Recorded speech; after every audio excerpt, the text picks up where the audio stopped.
सभी सीखने वालों और प्रतियोगी कॉम्पिटिटिव परीक्षाओं की तैयारी कर रहे कैंडिडेट्स का हमारे इस नए विस्तृत विश्लेषण में बहुत-बहुत स्वागत है। हाँ, स्वागत है सभी का। आज का ये जो सेशन है ना, ये एक तरह की मास्टर क्लास है जिसका लक्ष्य एसएससी, रेलवे और यूपी एग्जाम्स के लिए साइबर क्राइम यानी साइबर अपराध के विषय को पूरी तरह से समझना है। बिल्कुल। और इन परीक्षाओं में टेक्नोलॉजी और कंप्यूटर सुरक्षा से जुड़े सवालों का जो वेटेज है वो लगातार बढ़ रहा है। सही कहा।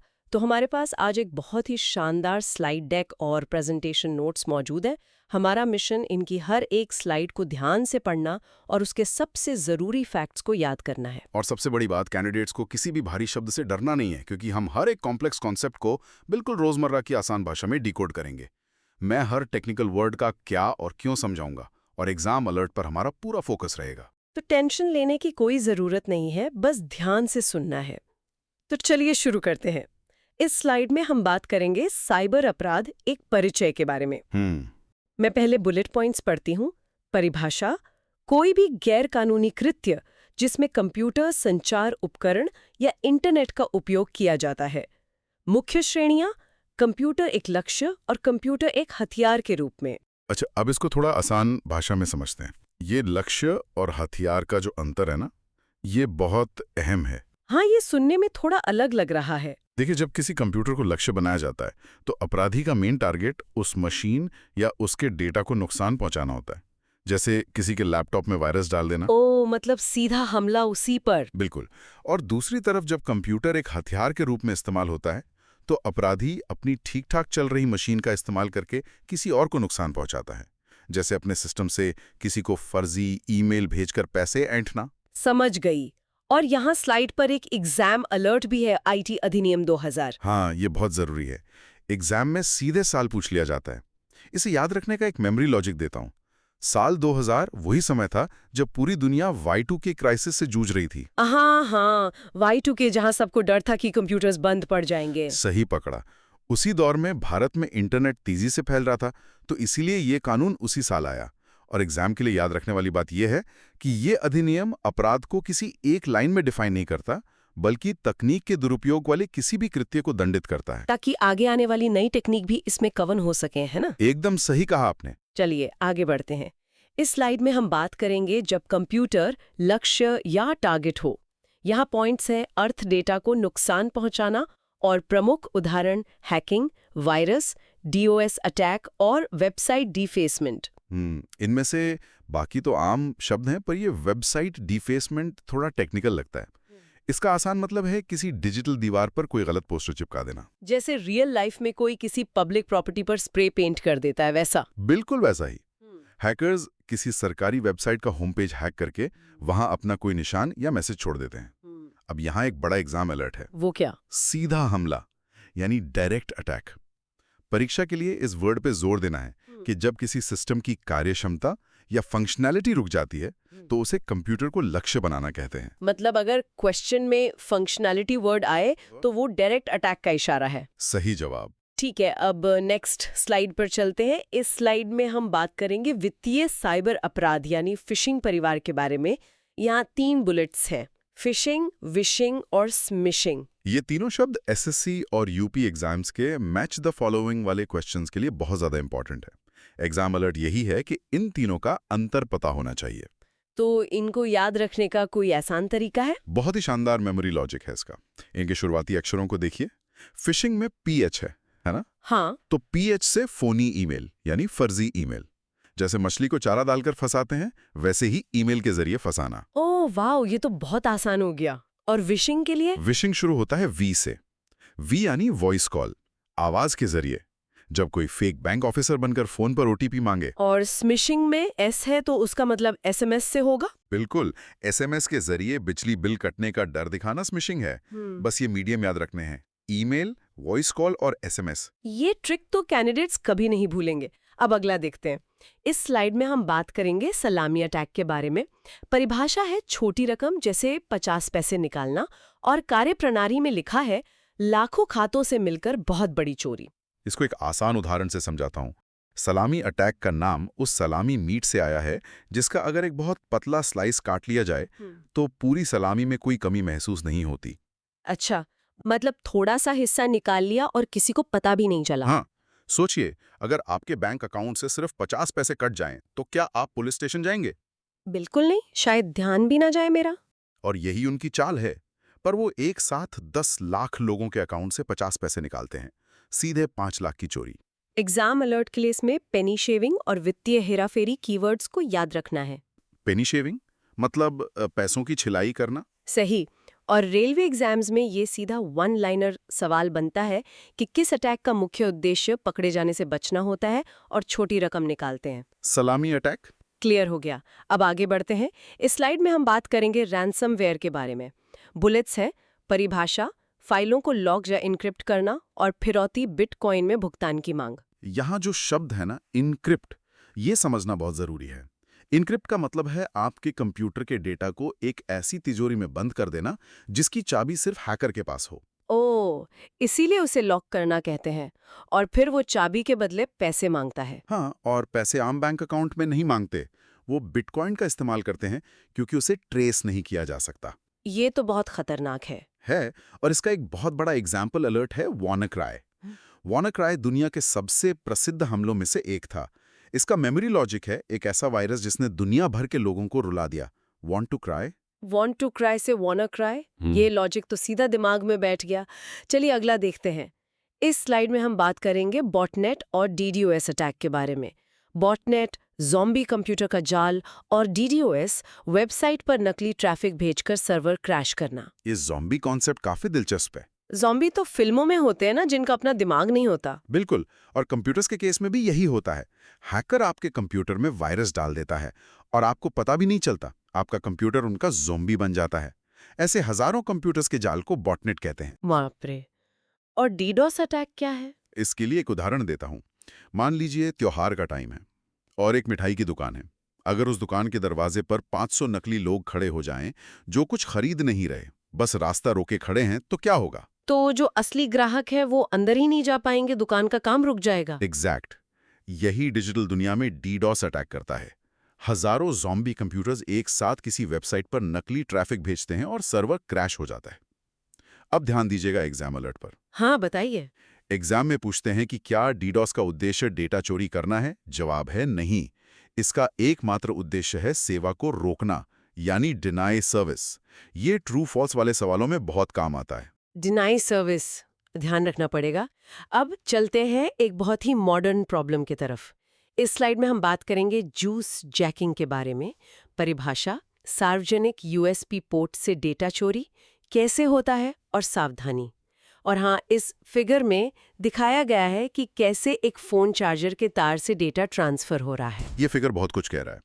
असल में होता क्या है कि जब आप एयरपोर्ट या स्टेशन पर अपना फोन चार्ज करते हैं, तो आपको लगता है सिर्फ पावर या जूस मिल रहा है। हाँ, पावर के लिए तो लगाते हैं ना।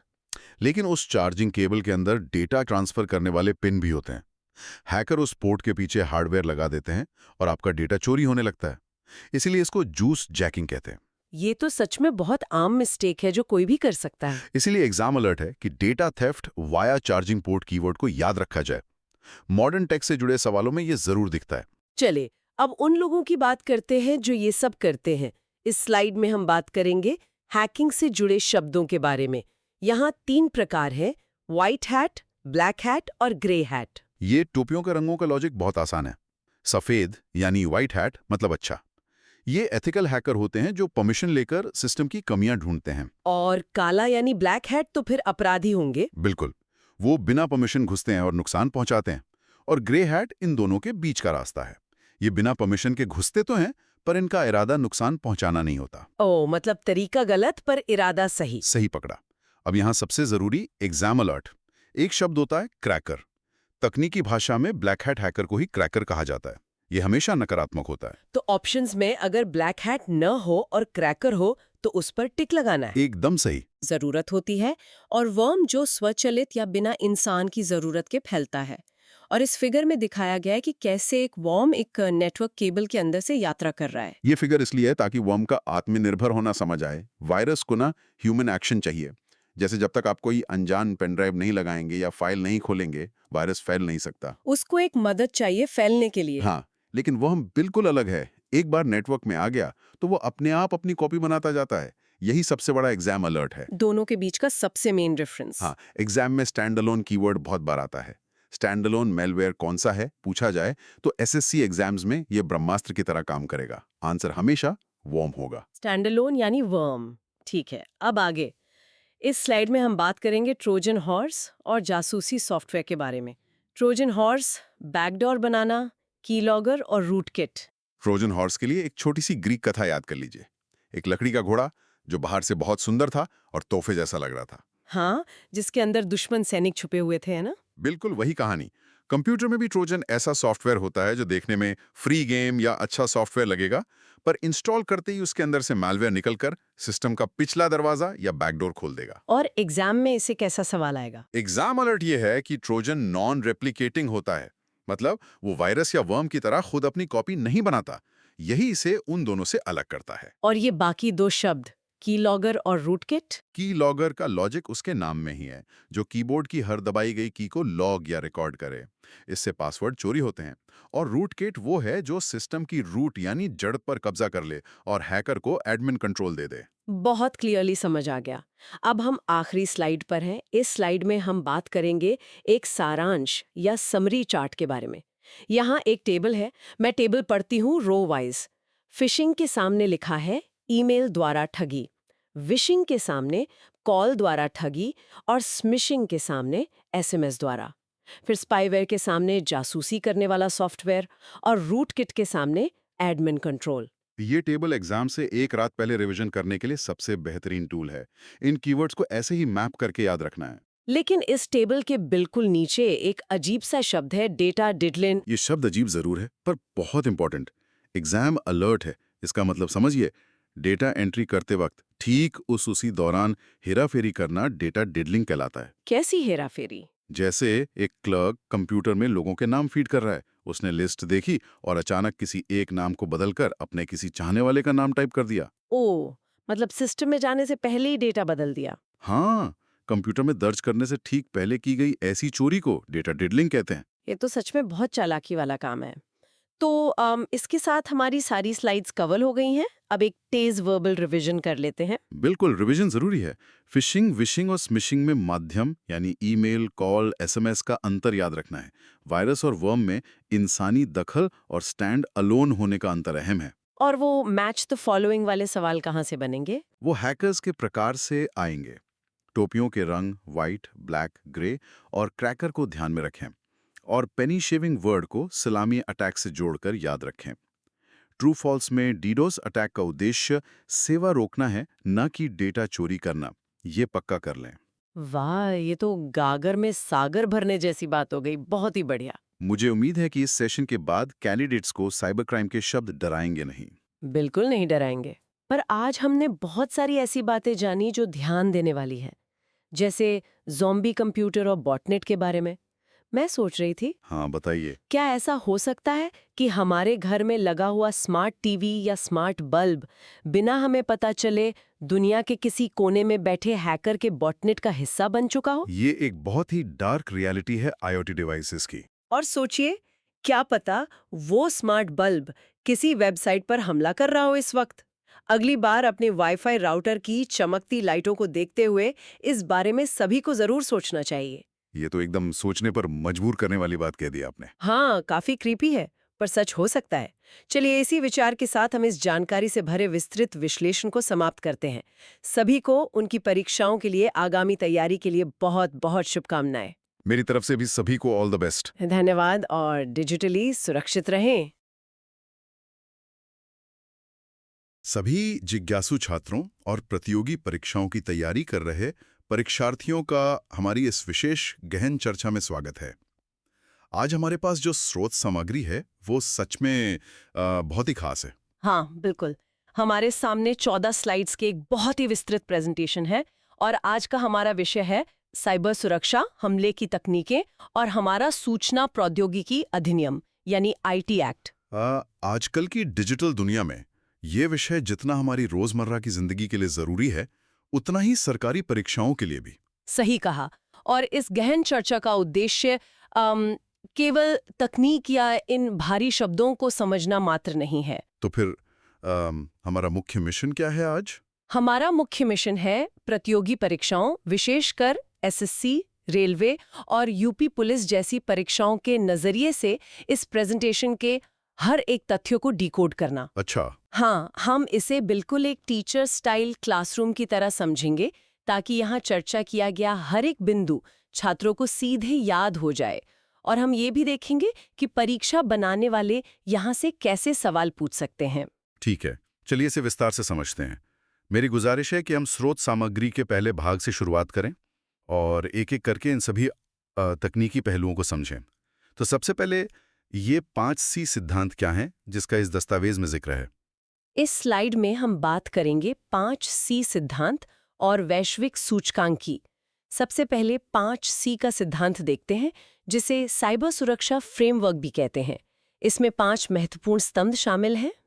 कौन-कौन से हैं वो 5? चेंज यानी परिवर्तन, कंप्लायंस यानी अनुपालन, कॉस्ट यानी लागत, कंटिन्यूटी यानी निरंतरता और कवरेज यानी कवरेज। तो इनका मतलब क्या निकलता है एक-एक करके अगर देखें? देखिए, पहला है चेंज। इसका अर्थ है कि जैसे जैसे तकनीक में बदलाव होता है, हमारी सुरक्षा के तरीकों को भी बदलना होगा। दूसरा है कंप्लायंस, यानी सरकारी और संस्थागत नियमों का सख्ती से पालन करना। अनुपालन करना जरूरी है। बिल्कुल। तीसरा है कॉस्ट, जिसका मतलब है कि सुरक्षा के उपाय बजट के अनुकूल होने चाहिए। चौथा है कंटिन्यूटी, यानी अगर कोई साइबर हमला हो भी जाए तो काम रुकना नहीं चाहिए, सिस्टम लगातार चलता रहे, यानी निरंतरता बनी रहे। और आखिरी वाला 5वां है कवरेज, जिसका मतलब ये है कि सुरक्षा व्यवस्था किसी एक हिस्से तक सीमित ना होकर पूरे नेटवर्क को कवर करे। ये फ्रेमवर्क तो बहुत ही तार्किक है। अगर तकनीक बदलेगी तो हमारी सुरक्षा को भी बदलना ही होगा। इसी हिस्से में एक ग्लोबल साइबर सिक्योरिटी इंडेक्स यानी GCI के बारे में भी बताया गया है। परीक्षा के नजरिए से ये कितना महत्वपूर्ण है? ये बहुत ही महत्वपूर्ण तथ्य है। ग्लोबल साइबर सिक्योरिटी इंडेक्स अंतर्राष्ट्रीय दूरसंचार संघ यानी ITU द्वारा जारी किया जाता है। इसकी शुरुआत वर्ष 2015 में हुई थी। 2015 में? हाँ, यहाँ छात्रों के लिए एक बहुत ही सकारात्मक और याद रखने योग्य बात यह है कि भारत की स्थिति इसमें बहुत मजबूत है। भारत अब अमेरिका, जापान और ऑस्ट्रेलिया जैसे विकसित देशों के साथ Tier 1 यानी शीर्ष श्रेणी में शामिल है। ये तो सच में बहुत अच्छी खबर है। और परीक्षा में सीधे तौर पर 2 सवाल बन सकते हैं। पहला, GCI कौन जारी करता है? उत्तर है ITU। दूसरा, भारत किस टियर में है? उत्तर है Tier 1। ये वो तथ्य हैं जो परीक्षा सेट करने वालों का हमेशा से पसंदीदा रहा है। अब अगर हम स्रोत सामग्री के अगले हिस्से की ओर बढ़ें, तो यहाँ हमलों की तकनीक को समझाने के लिए एक बहुत ही दिलचस्प तस्वीर दी गई है। हाँ, उस तस्वीर पर आते हैं। इस फिगर में दिखाया गया है कि एक तरफ एक नकाब पहने हुए हैकर है, जिसके हाथ में एक डिजिटल मुखौटा है, और दूसरी तरफ एक रोबोटिक आर्म है, जो ऑप्टिकल फाइबर केबल से बहते हुए डाटा को बीच में ही पकड़ रही है। ये चित्र क्या दर्शाना चाहता है? ये चित्र साइबर हमलों की 2 बहुत ही आम तकनीकों को दर्शाता है। इस स्लाइड में हम बात करेंगे हमले की तकनीक स्पूफिंग और स्निफिंग के। तो पहले नकाब वाले की बात करते हैं। जो नकाब पहने हुए हैकर का चित्र है वो स्पूफिंग को दर्शाता है। स्पूफिंग का सीधा अर्थ है धोखा देना या भेष बदलना।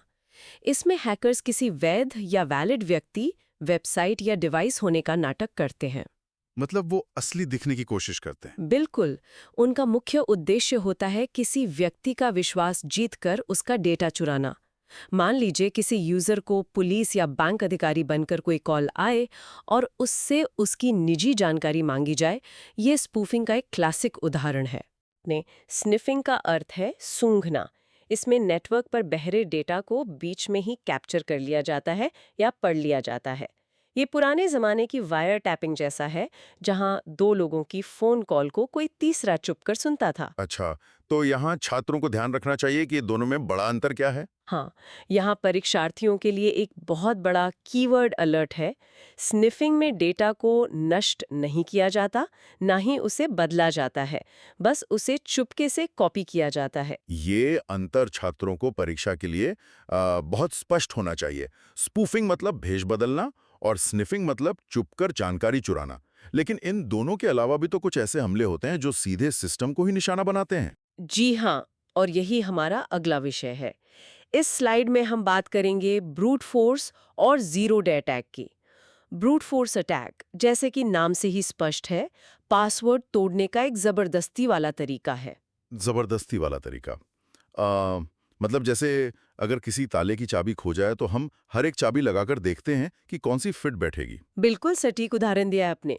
ब्रूट फोर्स अटैक में कोई हैकर खुद बैठकर पासवर्ड गेस नहीं करता, बल्कि वो एक सॉफ्टवेयर का इस्तेमाल करता है जो 1 सेकंड में लाखों संभावित कॉम्बिनेशंस आजमाता है। जैसे ए और फिर ए बी। हाँ, जब तक कि सही पासवर्ड ना मिल जाए, वो हर पॉसिबल कॉम्बिनेशन ट्राई करता रहेगा। और ये जो दूसरा टर्म है जीरो डे अटैक, ये क्या होता है? इसका जो परीक्षा लॉजिक है वो छात्रों को अच्छे से समझना चाहिए। क्या इसका मतलब ये है कि हमला 0 दिन में हुआ? नहीं, यहीं पर छात्र अक्सर गलती करते हैं। जीरो डे अटैक का मतलब ये है कि सॉफ्टवेयर में कोई ऐसी कमी या बग है जिसका पता उस सॉफ्टवेयर को बनाने वाली कंपनी को भी नहीं है। यानी कंपनी भी अनजान है। सही कहा।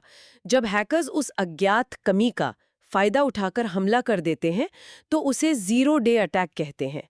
इसका नाम जीरो डे इसलिए है क्योंकि सॉफ्टवेयर बनाने वाले डेवलपर के पास इस कमी को ठीक करने के लिए 0 दिन बचे होते हैं। अरे मतलब हमला तो पहले ही हो चुका होता है। बिल्कुल, कंपनी को पता चलने से पहले ही नुकसान हो जाता है, इसलिए जीरो। यहाँ बात सच में बहुत दिलचस्प हो जाती है जब हम देखते हैं कि हैकर्स के इन खतरनाक हमलों से बचाव कैसे किया जाए।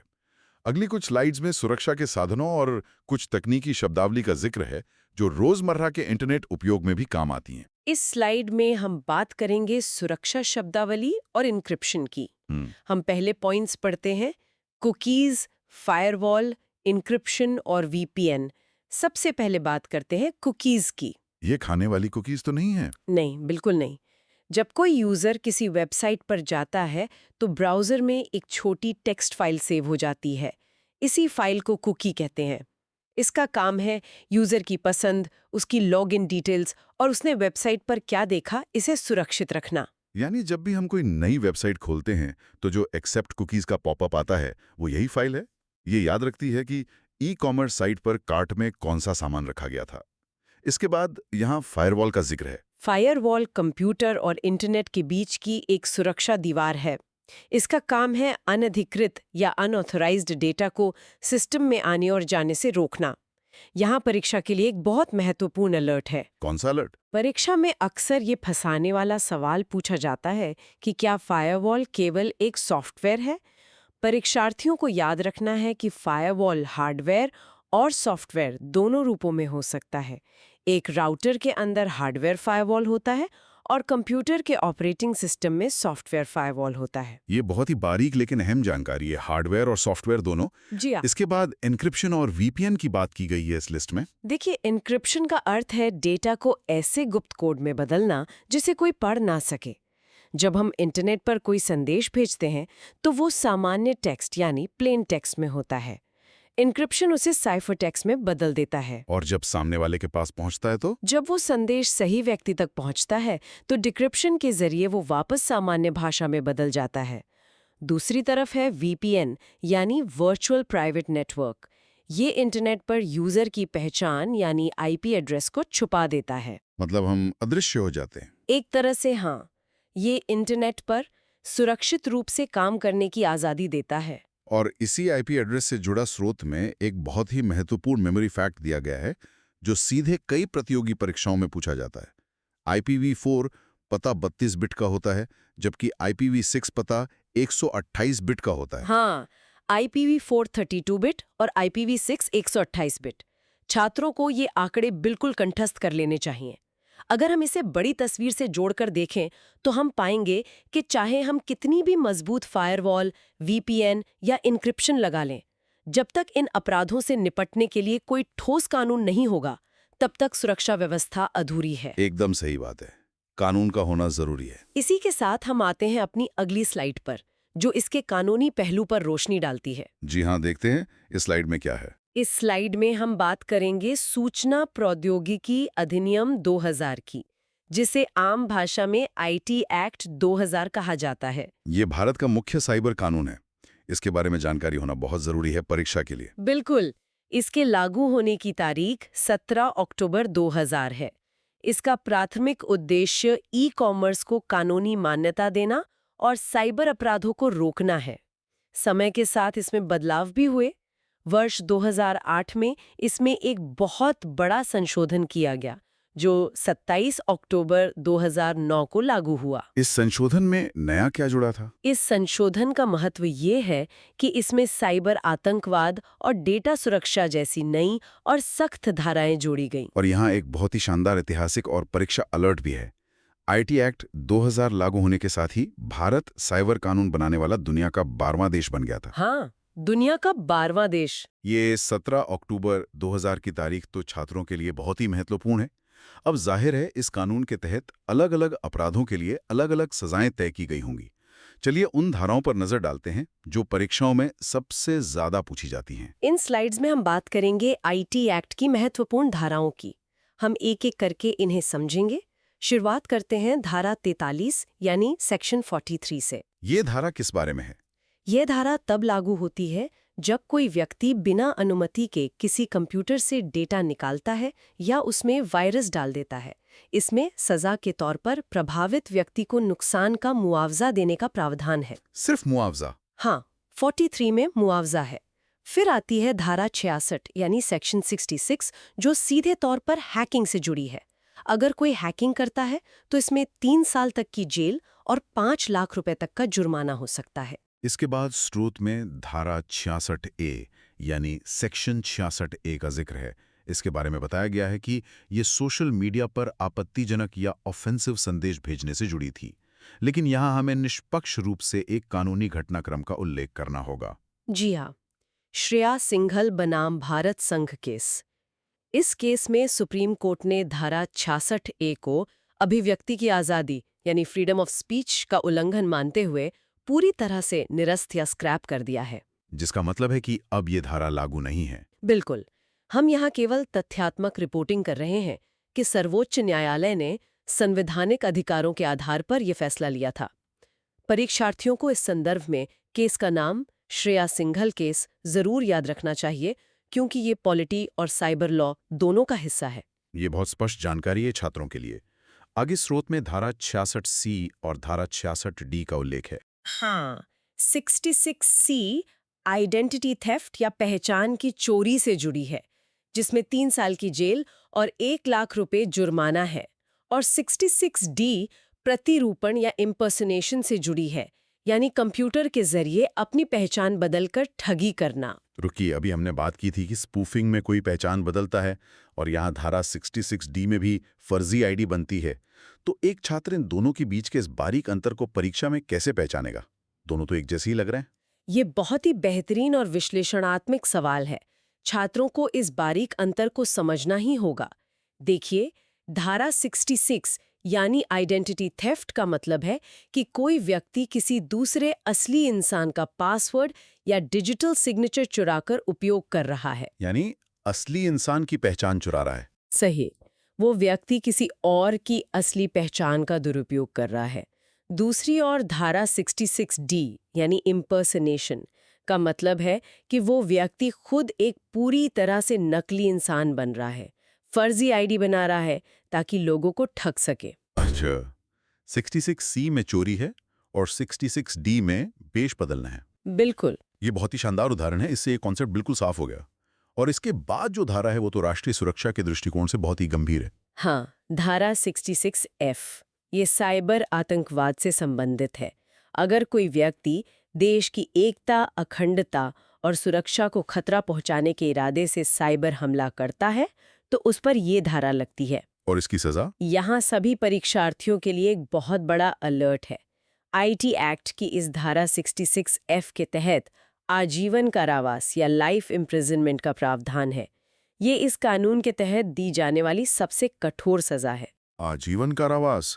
इसका मतलब है कि कानून साइबर हमलों को, खासकर जो देश के खिलाफ हों, कितनी गंभीरता से लेता है। सही कहा।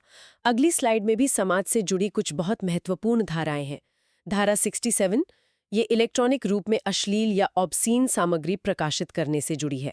इसमें सजा के क्या प्रावधान है?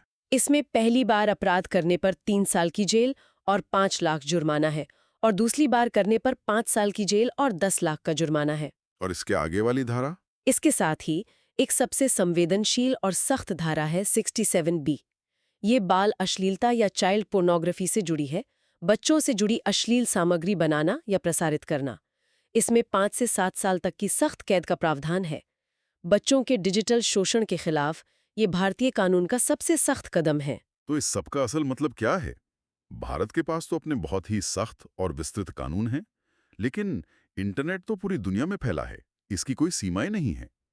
क्या पूरी दुनिया एक साथ मिलकर इन अपराधों को रोकने के लिए कोई साझा प्रयास कर रही है? इसी सवाल का जवाब हमारी अगली स्लाइड में दिया गया है। इस स्लाइड में हम बात करेंगे अंतर्राष्ट्रीय कानून और महत्वपूर्ण फुल फॉर्म्स की। अंतर्राष्ट्रीय स्तर पर साइबर अपराध से निपटने के लिए सबसे प्रमुख नाम है ब्यूडापेस्ट कन्वेंशन। Budapest convention? हाँ, यह साइबर अपराध पर एकमात्र कानूनी रूप से बाध्यकारी अंतर्राष्ट्रीय संधि है जो सदस्य राष्ट्रों के बीच जांच में सहयोग को बढ़ाती है। लेकिन यहाँ परीक्षार्थियों के लिए एक बड़ा अलर्ट है। भारत इस कन्वेंशन का सदस्य नहीं है। ये एक बहुत ही रोचक बात है। अगर ये इतनी महत्वपूर्ण संधि है जैसा आपने बताया, तो भारत इसका सदस्य क्यों नहीं है? स्रोत सामग्री में स्पष्ट किया गया है कि भारत ने संप्रभुता यानी सॉवरेंटी के मुद्दों के कारण अभी तक बुडापेस्ट कन्वेंशन पर हस्ताक्षर नहीं किए हैं। संप्रभुता का मुद्दा? हाँ, भारत का मानना है कि इस संधि के कुछ प्रावधान उसे दूसरे देशों की जांच एजेंसियों को बिना किसी रोक टोक के भारतीय डेटा तक पहुंच देने के लिए मजबूर कर सकते हैं, जो राष्ट्रीय सुरक्षा के लिए ठीक नहीं है। ये एक बहुत ही तार्किक स्टैंड है हमारे देश का। इसके अलावा इसी स्लाइड में एक महत्वपूर्ण समिति का भी जिक्र है, BN श्रीकृष्ण समिति। जी हाँ, BN श्रीकृष्ण समिति का गठन भारत में डेटा संरक्षण या डेटा प्रोटेक्शन बिल का मसौदा तैयार करने के लिए किया गया था। ये समितियों के नाम अक्सर परीक्षाओं में मैचिंग वाले सवालों में आते हैं। तो याद रखने की ट्रिक क्या हुई? परीक्षार्थियों को BN श्रीकृष्ण समिति को सीधे डेटा संरक्षण से जोड़कर याद रखना है। अब इसी स्लाइड में आगे कुछ फुल फॉर्म्स की सूची दी गई है। हाँ। प्रतियोगी परीक्षाओं में तो सीधे सीधे फुल फॉर्म्स पूछ लिए जाते हैं। बिल्कुल, चलिए इन महत्वपूर्ण फुल फॉर्म्स को डिकोड करते हैं। हम पॉइंट्स के रूप में इनको पढ़ते हैं। पहला है वायरस। इसका फुल फॉर्म है vital information resources under seize. Vital information resources under seize. और दूसरा है I4C, Indian cyber crime coordination centre. तीसरा है CERT-IN, computer emergency response team. और इसमें IN का मतलब इंडिया से है। सही। चौथा है DDoS, distributed denial of service. ये एक प्रकार का हमला है जिसमें सर्वर पर इतना ट्रैफिक भेज दिया जाता है कि वो क्रैश हो जाता है, जिसे हम आम भाषा में कहते हैं कि सर्वर डाउन हो गया। बिल्कुल वही। और पांचवा है CIA triad, confidentiality, integrity, availability. CIA? ये नाम सुनते ही तो ऐसा लगता है जैसे हम किसी अमेरिकी जासूस या खुफिया एजेंसी की बात कर रहे हैं। और यहीं पर परीक्षार्थियों को सावधान रहना है। हमारा एक्सपर्ट अलर्ट ये है कि साइबर सुरक्षा में इस CIA ट्रायड का अमेरिकी खुफिया एजेंसी CIA से कोई लेना देना नहीं है। अच्छा। ये साइबर सुरक्षा का मूल मंत्र है, जिसे सुरक्षा त्रिकोण कहा जाता है। इसका अर्थ है कि सिस्टम का डाटा गोपनीय रहे, यानी कॉन्फिडेंशियलिटी, उसमें कोई बाहरी व्यक्ति बदलाव ना कर सके, यानी इंटेग्रिटी, और जब भी अधिकृत यूजर को उसकी आवश्यकता हो वो डाटा हमेशा उपलब्ध रहे, यानी अवेलेबिलिटी। बहुत ही बढ़िया स्पष्टीकरण मिला हमें यहाँ। अब हम अपने देश की सरकार और राज्य स्तर पर की गई कुछ पहलों को देखते हैं। विशेषकर जो छात्र उत्तर प्रदेश की परीक्षाओं की तैयारी कर रहे हैं, उनके लिए ये भाग बहुत ही काम का है। इस स्लाइड में हम बात करेंगे प्रमुख सरकारी पोर्टल्स और उत्तर प्रदेश विशेष तथ्यों की। सबसे पहले प्रमुख पोर्टल्स को देखते हैं।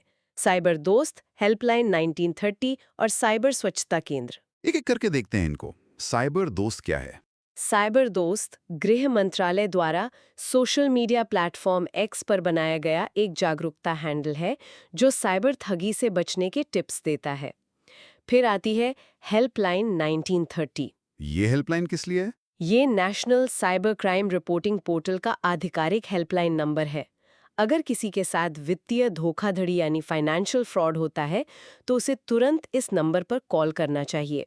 इसकी आधिकारिक वेबसाइट cybercrime.gov.in है। बहुत महत्वपूर्ण जानकारी है ये। और तीसरा पोर्टल? तीसरा है साइबर स्वच्छता केंद्र। इसे botnet cleaning and malware analysis centre भी कहते हैं। इसका काम यूजर्स के कंप्यूटर और मोबाइल से खतरनाक वायरस हटाने में मदद करना है। ये 1930 नंबर तो देश के हर नागरिक को याद होना चाहिए। और अब बात करते हैं यूपी विशेष तथ्यों की, जो राज्य स्तरीय परीक्षाओं के लिए सच में एक खजाना है। यूपी विशेष तथ्यों में सबसे पहला नाम है यूपी कॉप ऐप का। यह यूपी पुलिस का आधिकारिक ऐप है जिसकी मदद से कोई भी व्यक्ति घर बैठे EFIR दर्ज करा सकता है। और इसका मुख्यालय? उत्तर प्रदेश में साइबर बुनियादी ढांचे का मुख्यालय लखनऊ में स्थित है। और यहाँ एक बहुत बड़ा अलर्ट है जो परीक्षा में सीधा पूछा जा सकता है। यूपी भारत का ऐसा राज्य है जहाँ अब प्रदेश के सभी 75 जिलों में एक समर्पित साइबर थाना मौजूद है और ये सभी कार्यशील हैं। सभी 75 जिलों में? ये बहुत बड़ा आंकड़ा है। हाँ, इसके अलावा एक राष्ट्रीय स्तर का प्रथम तथ्य ये है कि भारत की पहली साइबर फॉरेंसिक लैब त्रिपुरा राज्य में स्थापित की गई थी। यूपी का ये कदम वाकई सराहनीय है कि हर जिले में एक साइबर थाना है। छात्रों को ये 75 जिले वाला आंकड़ा अच्छे से याद कर लेना चाहिए। अब हम इस विस्तृत प्रेजेंटेशन की आखिरी स्लाइड पर पहुंच गए हैं। यहाँ सबसे आकर्षक बात ये है कि हर तकनीक, हर चीज का एक इतिहास होता है, एक शुरुआत होती है। इस आखिरी स्लाइड में हम बात करेंगे साइबर दुनिया के इतिहास और प्रथम तथ्यों की। ये फर्स्ट हमेशा परीक्षाओं के पसंदीदा होते हैं। चलिए इन ऐतिहासिक तथ्यों को देखते हैं, क्या क्या है स्रोत में। दुनिया का सबसे पहला कंप्यूटर वायरस माना जाता है क्रीपर, जो वर्ष 1971 में सामने आया था। इसके बाद बात आती है पहले PC वायरस की, जिसका नाम था ब्रेन। ये 1986 में आया था। PC वायरस यानी पर्सनल कंप्यूटर के लिए? सही। स्रोत के अनुसार इस वायरस को 2 पाकिस्तानी भाइयों ने बनाया था और ये दुनिया का पहला कंप्यूटर वायरस माना जाता है जो MS-OS ऑपरेटिंग सिस्टम पर फैला था। और भारत के बारे में प्रथम तथ्य क्या है? भारत के संदर्भ में देश का पहला साइबर पुलिस स्टेशन वर्ष 2001 में बेंगलुरु में स्थापित किया गया था और इंटरनेट के इतिहास का पहला डोमेन नेम symbolics.com था, जिसे 15 मार्च 1985 को रजिस्टर किया गया था। क्रीपर और ब्रेन, ये नाम सुनने में जितने साधारण और हानि रहित लगते हैं, कंप्यूटर की दुनिया में इन्होंने उतनी ही बड़ी हलचल मचाई थी। पहला PC वायरस ब्रेन, MS-OS पर। यह परीक्षा के लिए एक बहुत ही सॉलिड पॉइंट है। और भारत का पहला साइबर थाना बेंगलुरु में खुला था। हमने आज सच में बहुत सारी जानकारी को कवर किया है। एक 14 स्लाइड की प्रेजेंटेशन को हमने पूरी तरह से डिकोड कर लिया है। बिल्कुल। अब समय है एक त्वरित मौखिक रिवीजन का, ताकि छात्रों के दिमाग में ये सारी बातें पक्की हो जाएं। चलिए फटाफट रिवीजन कर लेते हैं। आज हमने सबसे पहले हमलों के प्रकार देखे, स्पूफिंग यानी भेष बदलकर धोखा देना, और स्निफिंग यानी नेटवर्क पर डेटा को चुपती से सूंघना या कॉपी करना। फिर हमने IT एक्ट 2000 को देखा, जो 17 अक्टूबर 2000 को लागू हुआ था। और उसकी धाराएं? हाँ, इसकी मुख्य धाराओं में हमने विशेष रूप से धारा 66F पर जोर दिया, जिसमें साइबर आतंकवाद के लिए आजीवन कारावास की सजा है, और धारा 67B, जो बाल अश्लीलता के खिलाफ बेहद सख्त है। तकनीकी तथ्यों में हमने ये याद किया कि IPv4 32 बिट का होता है और IPv6 128 बिट का। बहुत बढ़िया। और जाने से पहले अगर आप संक्षेप में बता सकें कि परीक्षा में प्रश्न किस तरह से फ्रेम किए जा सकते हैं। परीक्षाओं में, खासकर SSC, रेलवे और यूपी पुलिस जैसी परीक्षाओं में, इन विषयों से सीधे और विश्लेषणात्मक दोनों तरह के प्रश्न बन सकते हैं। उदाहरण के लिए धाराओं के मिलान या मैचिंग वाले प्रश्न आ सकते हैं, जैसे लिस्ट A में 66C, 66D, 66F लिखा हो और लिस्ट B में उनके अपराध। छात्रों को सही मिलान करना होगा। और फुल फॉर्म्स के सवाल? हाँ, फुल फॉर्म्स जैसे वायरस या सर्टेन सीधे पूछे जा सकते हैं, या ये पूछा जा सकता है कि GCI यानी ग्लोबल साइबर सिक्योरिटी इंडेक्स में भारत किस टियर में है, जिसका उत्तर टियर 1 है। परीक्षार्थियों को इन सभी तथ्यों को एक बार बिंदुवार तरीके से रिवाइज कर लेना चाहिए। इस पूरी चर्चा से एक बहुत ही महत्वपूर्ण सवाल खड़ा होता है। आज हमने इंसानों द्वारा किए गए साइबर अपराधों और उन पर लागू होने वाले कानूनों की बहुत गहराई से बात की है। हैकिंग हो, स्पूफिंग हो या साइबर आतंकवाद, इसके पीछे कोई ना कोई इंसान होता है जिसे जेल भेजा जा सकता है। लेकिन सोचिए, जैसे जैसे आर्टिफिशियल इंटेलिजेंस यानी AI का विकास हो रहा है, मशीनें खुद से फैसले लेने लगी हैं। ये सोचने वाली बात तो है। अगर कल कोई स्मार्ट मशीन या AI सिस्टम खुद से कोई साइबर हमला कर दे बिना किसी इंसान के निर्देश के, तो ये वर्तमान कानून किस पर लागू होंगे? क्या हम उस मशीन को जेल भेजेंगे या उस डेवलपर को जिसने उसे सालों पहले बनाया था? क्या हमें भविष्य में इन स्मार्ट मशीनों को काबू में रखने के लिए एक एकदम नया आईटी एक्ट चाहिए होगा। ये एक ऐसा विचार है जिस पर आप सभी को जरूर सोचना चाहिए। आज की इस गहन चर्चा में हमारे साथ जुड़ने के लिए सभी छात्रों और परीक्षार्थियों का धन्यवाद।